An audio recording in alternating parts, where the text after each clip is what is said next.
for today's video, dahil uwi ako ng Iloilo, kailangan ko ng pang-content or kailangan natin ng upload araw-araw, magbibigay muna ako ng ideya kung paano mag-bridge ng amplifier na ito.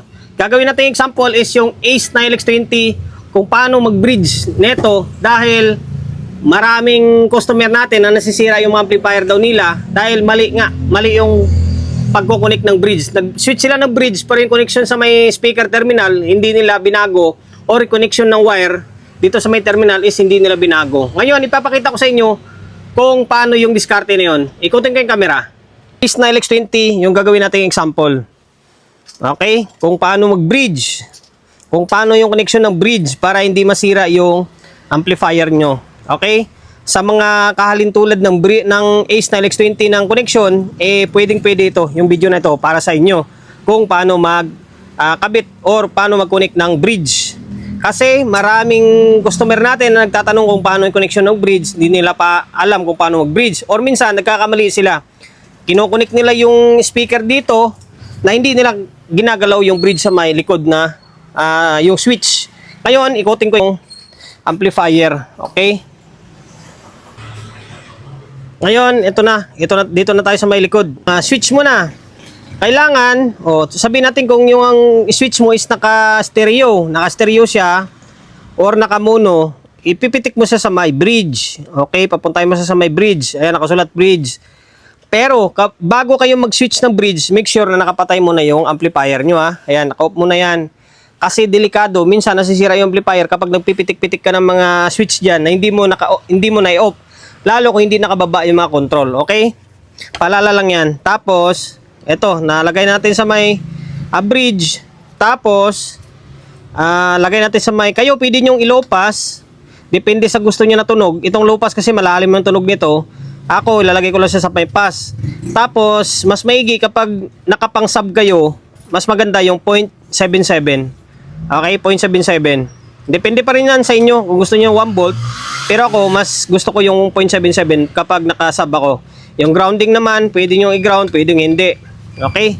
Tapos, dito na. Madako tayo sa may speaker terminal. Ngayon, isang speaker lang gagamitin natin.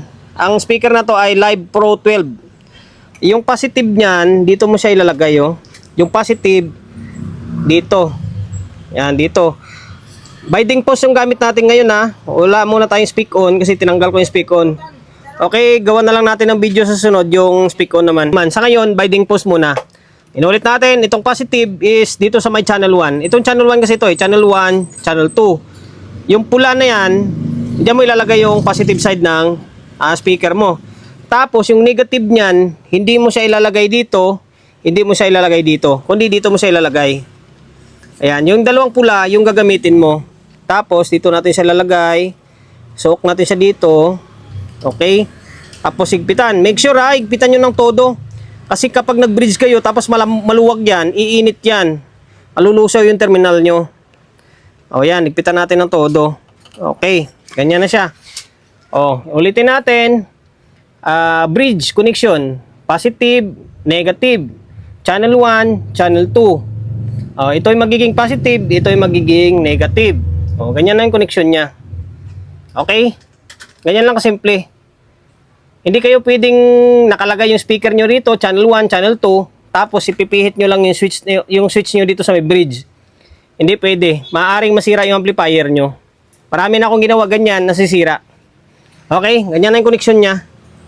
Sana nakapagbigay idea tayo, ha? Kahit sa maiksing video lang. Tapos, yung connection naman ng input. Yung input, yung channel 2, magiging useless na ito. Yung lalagyan nyo lang is channel 1 na lang. Yan, ganyan na lang yung connection nya. Yung nandito, hindi gagana to.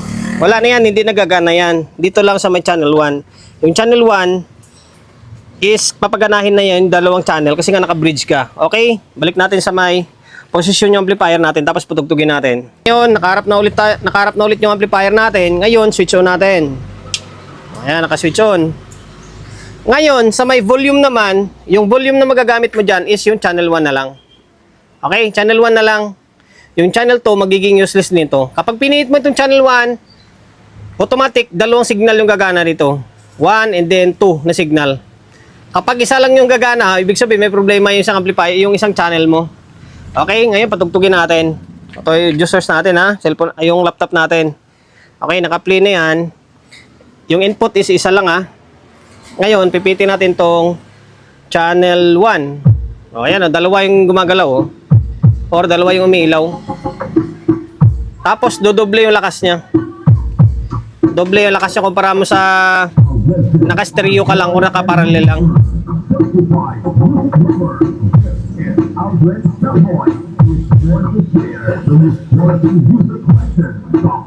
Okay. Hanggang dito na lang. Sana nakapagbigay idea tayo. Kahit sa simpleng video lang natin na ito. Kung paano mag-bridge. Lalo na itong Ace na LX20.